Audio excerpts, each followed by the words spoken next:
to so they basically won the best memorial, National Law School, Bangalore. Okay. So they basically won the best memorial award. So their memorial was pretty good. But the memorial is a written submission. It's the written submission. So there's an oral component and a written component. Yeah. So basically, a month before we had to submit. Easy, like that. Like, oh, what's that? And that's both sides, as applicant and respondent. Yeah. Both we had to make a written submission. So these two, they these met two them. did. They ranked 1 and we ranked 8, and that's how we got into quarterfinals. So 8 versus 1 was how it happened. They won in terms of orals. They got 2 judges in favor of them and 1 judge dissented. But because of the split, it went down to memorial scores, and because they had the best memorials, the scores were basically the score was 5-4 split. We got 4 points, they got 5. So it was like this close. Wow. Okay, so that's the closest debate. I mean, moot. That was the closest debate in the moot in the quarterfinals. Yeah. So we were just all happy about that and going about our ways and only coming back to the prize giving, just to be present, because it's required of teams to be present. But do you find that more students are interested in mooting and in moot court, especially here in Sri Lanka? Of course, here in Sri Lanka, that's what I'm asking you about. I mean, compared to when you, especially someone like you, Michael, when you started out, do you see a difference in the level of interest that's there these days? Well, it's not like I started a really long time ago. I'm not making Michael age shirt on the show. I really can't say. I think I've seen them grow as mooters, and I've definitely seen myself grow as a mooter. We become far more incisive in our analysis. We become far more resourceful in terms of our research. In terms of the domestic circuit, yes, I think some institutions that we mooted against when we started out were quite novice, and now we see some institutions become quite strong and even go on to win local competitions. So maybe the circuit is burgeoning, but I think it's probably headed in the right direction. But I think they don't know much about mooting as well, like what it is, and they know more about debating because they do it at school also. So mooting, the moment they come to university, they think it's this whole hectic, sort of too much law stuff, therefore theory, and you're frightened because of all the months of research and the judges and how grumpy every mooter looks. So maybe you as brand ambassadors need to practice smiling in front of a mirror in the morning, and then no, I'm sure. But then it's absolutely important. No, just after those sleepless nights, you tend to maybe. Because what we don't understand is, like, after a moot or after going for these things, the way we answer a question in the classroom, or like the way we write our assignments or anything is like, I think in a way it's different, and how we see about certain things. So for you personally, there's a big difference between not mooting and then after. Sure. I mean, it helps your law. Your academics. It definitely makes a. And personally, my assignment marks went up. You can take it. Don't take What was that? I didn't catch that. moment. No, what I meant is that, like, a little bit of promotion of on voting. national TV, we will tell that assignment marks have gone up. It went from like 5 to 6, so it didn't really. Really, it went from 5. As you probably realize, that part was nonsense.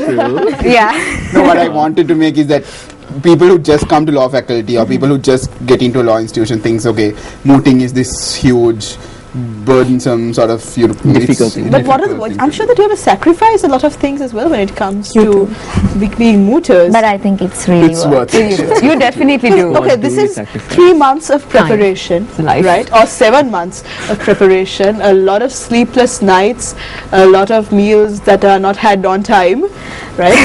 And looking back in retrospect, you would still say it's all definitely for worth sure. it. Yeah, for sure. So for anyone who might be I think interested, probably the biggest sacrifice is how it taxes on your academic life. That's very true.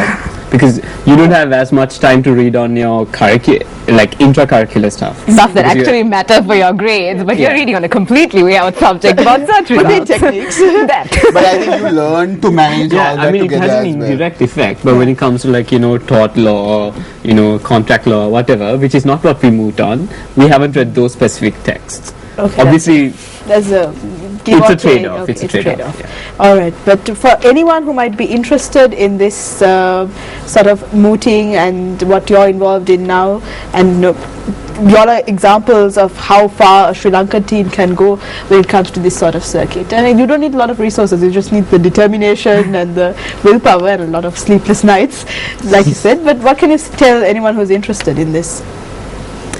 I can ask each of you. Michael, start off. The sense of accomplishment, I think, and like I said, it's incredibly traumatizing thing to do. Those 20 minutes you spend up on the podium with the judges drilling you, but once you're done and once you sit down, you feel this incredible sense of accomplishment, and I think that's probably why I do it. Sarani, is it the same for you?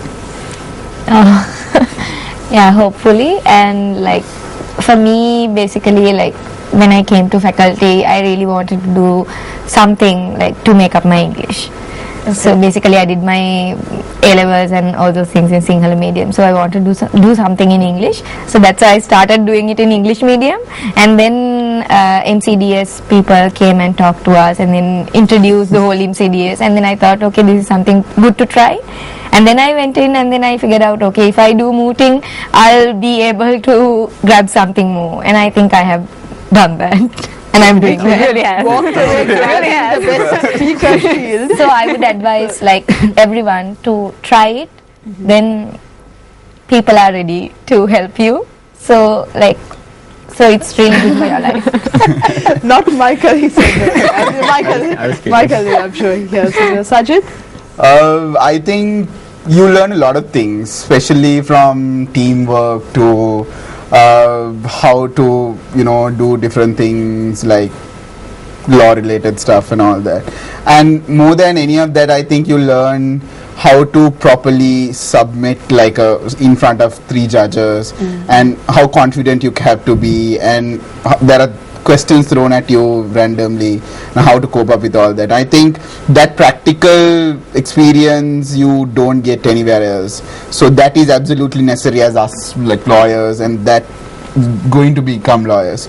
So I think that is one thing any law student should be striving to achieve, that practical experience. And I think to add to what Sarani said, I think there's this whole conception in Sri Lanka, like especially in our faculty, I think with regard to that the Sinhala medium students or Tamil medium students cannot take part in these moots and come into international moots and all that. But I think Sarani's one example has proven it wrong. So especially I think the moment you come to law faculty, other than your academics, the best thing you can do is mooting, definitely. Easily. Yeah, that's right. You can close off the case. I'd say just please go for it if you're wondering, because I hadn't debated in school, and our first selection, like Sarani said, our seniors spoke to us, like MCDS seniors, and they were trying to convince us, and like an hour away from selections in the morning, we had like 2 rounds, and I felt I made such a fool of myself in the first round. That second round, an hour away, I was like, I don't think I should go. And it was literally a nothing lost. They still don't know you. You're not going to, whatever. That made me actually go for it. And it, like Michael said, the sense of accomplishment, firstly. And it's that you learn such a lot. And for someone who hated questions, even during like the thought of like MUN or anything that, like a couple of questions to actually do this, it still sounds crazy. But at the end of the day, when you look back, the judges throwing a lot of questions at you. Yes. Especially knowing that they know this. Exactly. Okay. They know this. But did they try to? Okay, no, you go. No. At the end of the day, it's amazing, and I know they shouldn't factor in maybe to mooting as a beneficial thing to academics. But at the end of the day, you can also have an amazing time while you're at it, apart from all the work. So meet some great friends and then get together and moot. That's what these guys have been telling us on the show today, and it's a lot of hard work, but like they said, the sense of accomplishment, I'm sure, and you can see from the faces of the people next to me on this couch that they really do love what they do, and it's because of that love and that determination that they've gone up to this level. They'll be competing at the international competition, which is the Price Media Law Moot Court competition held at Oxford University. So all the best to you guys. Thank you so much for being on the show. It's been lovely having you here this morning. Thanks a lot. Thank you so much. All right, so we're going for a break. We'll be back with another segment, but before we go, we're going to leave you with a song by Owl City. Enjoy.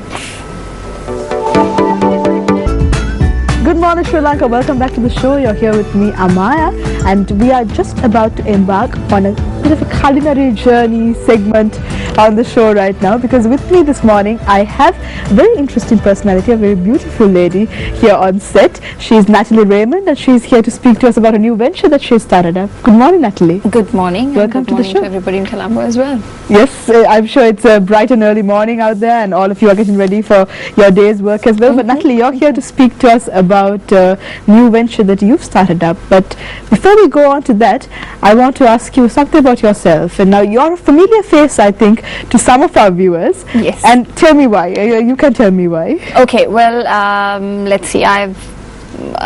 Some of you may remember me as a model. Some of you may have remembered me on television. Various aspects of PR and event management and that sort of thing.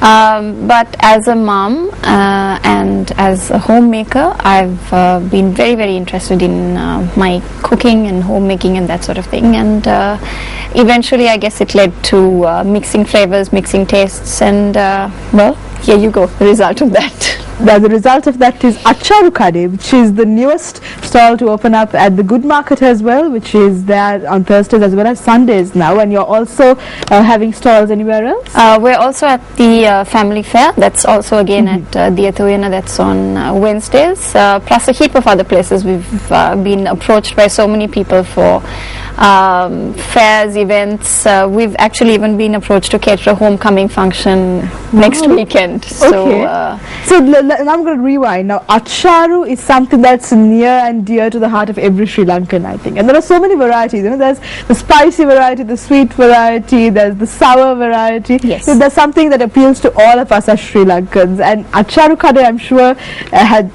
does it have great feedback now that you've started up? Well, yes, we have rather amazing feedback. I myself have been surprised a little bit. We're exactly a month old. Just 3 weeks on Facebook, and we've got something like 11,000. Well, it was 11,700 odd likes when I left to come here. Wow! So I think we've got quite a phenomenal. In 3 weeks, over the last weekend, last 48 hours, we sold over I think close to 500 kilograms of fruit. Because we did 3 back-to-back events. So yeah, I think Sri Lankans and Acharu seems to be the way to go. You've just hit the spot right Yes, there and found somehow. a niche. Yeah, Totally, yeah. definitely. All right. So on that note, we have a slideshow of some of the produce that you have Okay. on sale at Acharu Kade. Let's go have a look. I want to see this very badly.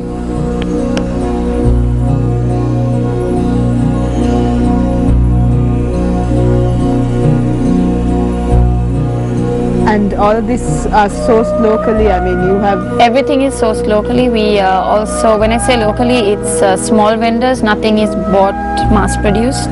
We purchase a lot from home gardens as well as oh, that looks nice. low-income families. That's the fruit salads. It's got a signature dressing on it. You have to try it. I'm gonna make you try it at some stage. Okay, all right. So you don't have to force me too hard. I'll be a eager beaver there. Okay. And that is?